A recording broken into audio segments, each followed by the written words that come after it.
Welcome to the Your Business on Purpose podcast, the ultimate resource for women business owners looking to confidently navigate their entrepreneurial journey while upholding their principles. I'm Dawnette Palmore, your host and fellow entrepreneur. Join me as we immerse ourselves in illuminating conversations with accomplished experts spanning various fields across the business spectrum. Together, we'll unearth strategic insights into seizing opportunities and ensuring that your business is equipped with the essential elements aligned with your purpose and values. Hello, everyone, and welcome back to another episode of Your Business on Purpose podcast. I'm your host, Dawnette Palmore, and I have a super exciting topic today. We are going to be talking with my guest about managing expectations and how burnout is often a sense of betrayal. Ooh, not actually burnout. We always love a good betrayal story, right? But before we start, let me introduce my guest, Lora Cheadle. She is JD. She'll let us know what these letters mean after this. CHT. She is a former attorney turned leadership wellness coach, best-selling author, and TEDx speaker who helps high achievers recover from burnout, betrayal, and self-abandonment. Through her signature life choreography method, she guides clients to release limiting beliefs, rebuild confidence, and reclaim joy on their terms. A trauma-informed coach blending legal insight, somatic healing, and spiritual tools, Lora is the author of It's Not Burnout, It's Betrayal, and the award-winning Flaunt.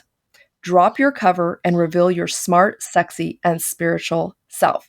Lora, welcome to the show, and thank you so much for being here. Oh, thank you for having me. I'm really looking forward to our conversation. Me too, because it just sounds so juicy. We just want to know all the things about this. But before we do, tell us a little bit more about you and what you do. I work with a lot of high achievers who are doing everything right and then get frustrated or burned out or think, what more could I be doing? Because this isn't really the way I have it planned. And what I really help them do is reframe what's going on so they can drop in, so they can celebrate their success, so they can maybe even find more success and stay healthy and happy for the long haul. I love that. That's great because, here in America, we like to work extra. No kidding. I don't think we like it, but we're doing it. So tell us what the JD and the CHT are. What do those letters stand for? Yeah, JD is Juris Doctor, and that is for the law school. Oh, okay. And CHT is Certified Hypnotherapist, which is a method of rewiring the brain, breaking out of bad habits and creating new ones. Yes, very familiar with that, and it's a very good and very effective, may I say. Yes. So tell us a little bit how you went from attorney to a wellness coach. Yeah, a lot of it was born from my own experience. Like you were saying, we like to work hard, don't we?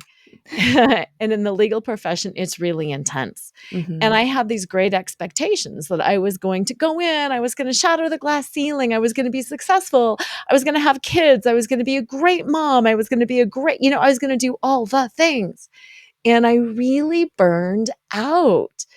And I ended up walking away. And there were such conflicting feelings when I was walking away because I had trained for years to become an attorney. It's what I wanted to do. It's who I was, but I just couldn't live that life anymore. And the tools out there to help with burnout, to help with work-life balance, none of it helped. So I kind of went on a quest to figure out what was really going on. And it was interesting because I did a lot of the kind of stereotypical things, meditation, yoga, working out. And sometimes it would help, absolutely. And then sometimes it wouldn't. And it wasn't until I went through a horrific infidelity, I found out about my husband's infidelity, that I started learning about betrayal. What was betrayal? What was betrayal trauma? How does it manifest? And then most importantly, what to do to address it. And that's when I really started connecting those dots that I wasn't really burned out at work. It was the sense of betrayal that I was experiencing. life didn't treat me the way I thought it was supposed to be treated. Just because I have the degree, I wasn't respected. There still is sexism out there. There's still, Mhm. all of these things. And that it was an underlying kind of systemic feeling of betrayal. Then that's what was Mm. wearing me out. Wow. Wow. Yeah, First of all, I'm very sorry that you had to go through that. That sucks, and I'm sorry about that. it does. Thank you. Yeah. But wow. Okay, so let's connect this because obviously you had to deal with like some external betrayal. But how did that go internally? It was the sense that I was doing things wrong, that I Mm, somehow missed out, that I wasn't doing enough, that I hadn't understood that I could be doing more. It led to this constant sense of I was in the wrong, mm, yeah. instead of the narrative is wrong. Nobody can be this full-time, amazing, smashing glass ceilings attorney and a full-time connected to every moment with your kids and taking care of your partner and being completely connected and working out and taking care of your body. Like, nobody can do that. The narrative was wrong. It wasn't me. I wasn't doing anything wrong. I was just Right. believing a narrative that was false. Oh, I get that. Okay, that makes sense. So we've allowed society one to treat us inappropriately because there should not be sexism at all. I mean, we should be out of that stage of Right. existence. I mean, that should not be happening. Um, but in the meantime, society has put this we need to be super women. And what that means is that we can do everything Mhm. perfectly by ourselves. Yes, and that if you can't, something's wrong. Like, why can't you get dinner on the table every night? God, what's wrong with you? Well, you can't. And we don't talk about getting help. If you're going to do all of these things, you need to get help. Nobody says, sure, you can do it all if you have an amazing nanny, a great house cleaner, an executive assistant. Yes, Oprah can do it all because she's got a lot of support, Hmm. but to go into with this belief that I can do it all on my own, that's not true. Yeah, it's not. And it reminds me, there's a lot of churches will say, oh, the Proverbs 31 woman. But when you read that, she had a ton of help. She Yes. ran an empire, but she had a ton of help. And so you're right. We do need to say it's okay to have help. In fact, we should be encouraging help Yes. in many aspects. Um, Yes. and if, you're eating, fast food, it's okay. Like tonight, that's fine. It's gonna happen. Yes, It's going to happen. Or get a private chef if you can. That's exactly. my goal. That's a good goal. But I love this topic, and I mean, every single topic I feel like I bring on here is one that is not talked about enough. But this is also one where women are feeling like they have to absolutely have everything done perfectly. And you know what? It's not necessarily men who are the ones saying, "Oh, look, she can't do it." It's other women. And we Yes. have to stop that. We have to build each other up and really support each other and come alongside of how can I help you? So this is great. So tell us, how do we recognize like or maybe tell us what the difference is between like we think something's burnout, but it's actually betrayal. Yeah. If you actually look at the World Health Organization definition of burnout, burnout is defined as stress that has been unsuccessfully managed. So, Mm, burnout is just that, it's stress. Why are we stressed? A variety of things, overwhelm, not having help, blah, blah, blah, blah, blah. So, what is the cure for stress that has been unsuccessfully managed? More ways to manage that stress. Maybe meditation, maybe getting an assistant, maybe all of those things will help. So then when you get the help, the stress lowers and you feel better. mm, But the reason so many of those things don't work is betrayal is a broken expectation. So if I expected to get a raise at the end of every year, if when I got my job, they told me we give annual reviews and annual raises, and I expect that to happen, and then I don't get that, meditation isn't going to help. Breath work isn't going to help. my expectation was ruptured. So I have to start figuring out, was my expectation idealistic? Was it realistic? Did I not have a boundary in place? Do I need to advocate on behalf of myself? Do I need to pull out my employment contract and maybe say, but according to the contract, this is what's going on? It's a different remedy for a Mm. broken expectation than it is for too much stress. It's almost like, how do I problem solve? Like, okay, there was this thing, it didn't happen, but why? Like, did Yes. I do something incorrectly? Maybe I didn't, maybe there's some kind of bylaws in your company or policies that you didn't meet or something. But trying to uncover, focusing on what you can control, right? Because ultimately, if Yeah. they're not going to give you the raise, they're not going to give it to you. There's nothing we can do about that. Um, Mhm. but okay, was I correct in everything? Was all the processes correct? And if not, Exactly. how do we fix it? Exactly. Okay, Yeah. that makes And sense. then if it's if it was never promised to you, if it was your internal assumption, if Mm, I had the belief in my head that, well, every year we get raises, don't we? And sometimes we have these beliefs that, well, if I do a good job, I'll be seen and recognized. Well, is that really realistic? Gosh, where did that belief come from? Yeah, I've got this kind of old school belief that, yay, if I do good, people will reward me. Yay, if I do good. But that's my belief. And I right. have to work on correcting that because that's not a realistic expectation. That's good. So sometimes it's just something we maybe just thought about ourselves, like, "Hey, I did Mm, a great job this year. I'm gonna get a raise," yeah. Yeah. So or being able whatever to that might be. exactly, being able to check yourself is this really something I can expect or not? Interesting. Okay, so it almost sounds like, and I don't wanna really say this, but we're almost self-sabotaging in a way. Yes, absolutely. Yes, and that ties back into what I was saying at the beginning. I had this expectation that I could be superwoman and I could do it all by myself and be really happy doing it.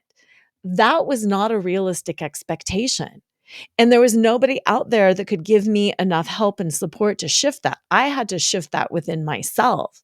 And Mm, if I didn't do that, I would have been doomed to a life of being dissatisfied and angry and bitter that nothing is working out my way. mm, that's good, 'cause we really do have to take an, inside look. Not because we're Mhm. bad or we're doing things wrong, but because maybe we just need to change our perspective. Yes. And especially if we have a high demanding career like an attorney or a doctor or something, Yes. where I think it's so demanding because there's not enough. First of all, Mhm. we don't have enough people in Exactly. those industries, but, you're dealing with other people's problems all day as well. Yes. Yeah. Yeah. Okay, so what are some things we can do to maybe say, "Okay, I think I'm on burnout, but let me ask myself some questions so I Mhm. don't get to burnout." Mhm. And then, you know, help us to recognize that, and then what are some remedies we can be doing? Yeah, absolutely. The question is just that. What are my expectations? Mm, What do I expect in this situation? And you can do this at home or at work. What do I expect from this interaction with my partner? What do I expect when I go see my family on Christmas or Thanksgiving or whatever it is? What do I expect from this job review? What do I expect from this career? And really asking yourself that. Because once you identify what those expectations are, then you can either advocate for yourself on behalf of those expectations. You can say to your boss, to your partner, what I expect from this meeting is, what I want to accomplish at the end of the day is. Or you can kind of laugh at yourself and be like, oh, yeah, this is hilarious. I am expecting a positive interaction with my dysfunctional family. That's funny. Let that one go. yeah. And that's really that first step is what are my expectations and do they make sense? Right. Okay, okay. Yeah. That makes a lot of sense, like, we're creating stuff in our head as we often do, and can that actually be a reality? And of Yeah. course, when we bring in people who like our extended family, we really have no control and cannot really set any expectations because they have their own agenda they're coming with. Exactly. And Exactly. we can say we expect it to be a little chaotic. Yes, and then our expectations are matched, and at least we feel good about it, because Yeah. we can leave Thanksgiving being like, "Yep, another dysfunctional holiday." But I we're love that. okay with it. Yeah, Yeah, right, yeah. exactly. And I Mhm. think also to, on that note of dysfunction, I don't think anybody's family is functional. No. We all bring our trauma, we all bring our Yes. unhealed trauma, our betrayal, our burnout. We all bring it to the table, and I think when it's not dealt with, it's even worse. And Mhm. when we're working on ourselves, you're like, "What the hell?" Yeah, exactly, exactly. Yeah. And I love that you said that because, like, the remedy for that, you said, "What is the remedy for that?" And you've mentioned it a little bit. It's going within. It's Mm, trusting yourself. It's setting those boundaries for yourself. I talk a lot about if somebody treated you the way you treat yourself, would you be their friend? If somebody broke promises to you at the rate that you broke promises to yourself, would you wanna be a coworker? Would you hire them? And usually, no. Like, we know when we need to sleep or eat or take time away, and yet we don't do that.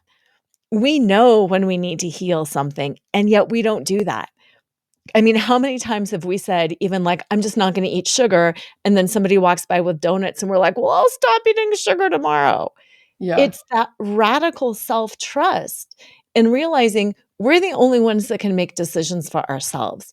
We need to, whatever you call, parent ourselves, lead ourselves, guide ourselves, make choices for ourselves. We need to step into that sovereignty, to that, agency, to that accountability, and to really lead ourselves from our place of truth. Mm.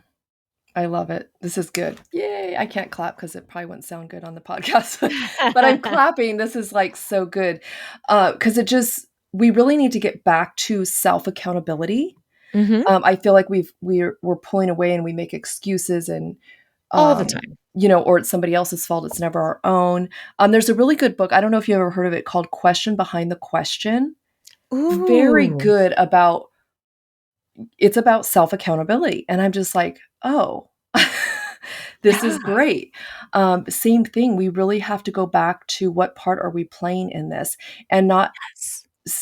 even allow ourselves to take a victim mentality or a mentality that we have absolutely no control or say. Yeah, there's things that Mhm. are out of our control, but we can still respond or rewire our thinking towards something. Yeah, yeah, and here's the thing, we always have a choice. We might not like the choice that we have to make. Yeah. Maybe the choice is leave this career or leave this relationship, and if I do, now I have no money for the shortfall, now I might need to be a single mom. It's not that you have to love the outcome, but the choice is yours. You can stay miserable or you can choose to do something else. And even if it's not what you want, it's still your choice. We're never stuck. Yes, I love that you say that because I try to correct my own clients when they say I had no choice, and it's like, "Hold on, stop.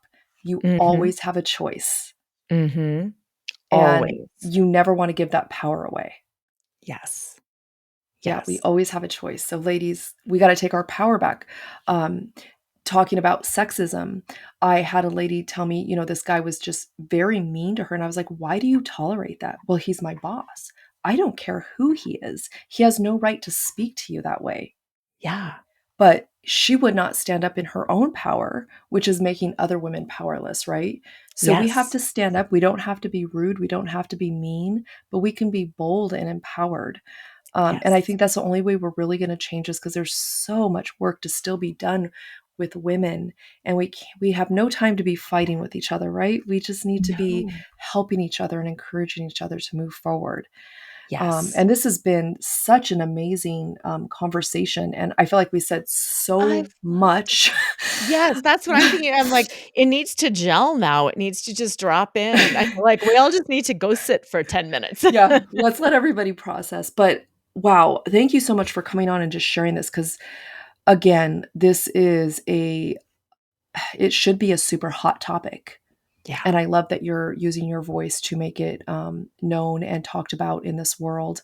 But if somebody's Thank saying, you. okay, I feel like maybe I'm betraying myself. Maybe I have some questions I need to have with myself. How do they find you?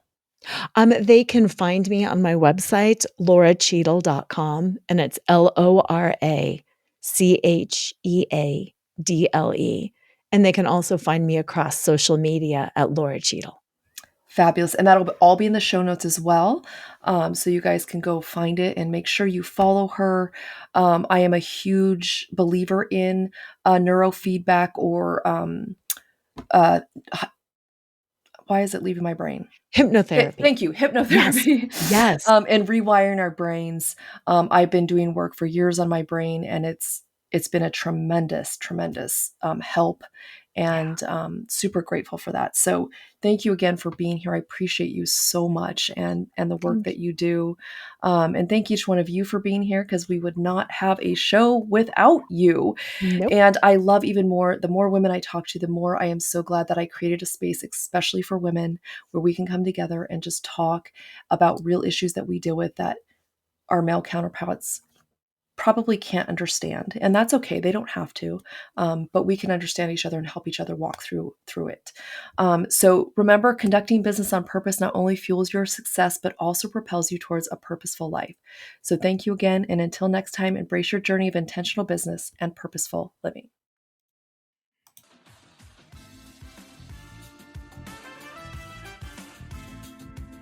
This podcast is dedicated to you and all the incredible women out there breaking chains, pushing through, and striving to make it all work.